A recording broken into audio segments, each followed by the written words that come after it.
makan tempe dan bukan di Jakarta tapi langsung dari Palembang. Rasanya gimana? Rasanya enak banget.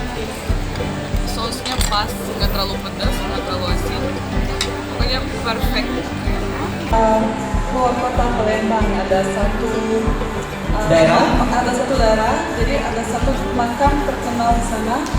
Mungkin kamu tahu Sultan Putri Kembang Dadar. Oh iya benar-benar. Oke. Saya pernah juga ikut ke sana.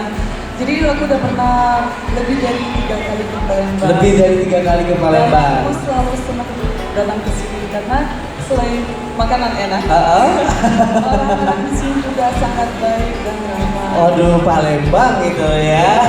Yang paling mengangenin bagi kamu tuh apa? Makanannya pempek, pindang atau apa? Pempek, terus aku juga pernah coba ada sambal tradisional Palembang. Rasanya pedas tapi agak asam. Apa ya itu ya? Sambal calo gitu namanya ya. Enak banget. Ada, jadi dimasak itu pakai apa? Buah ya, buah asam. Sambal manca, sambal mangga.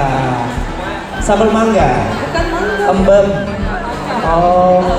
Ya, nanti kita akan mengingat kembali sekaligus mencicipi dan memakan langsung gitu ya. Jadi ngiler. Oke, sekali lagi terima kasih Chef Hotel sudah menyempatkan waktu dan juga manajemen Palembang Icon, all designer.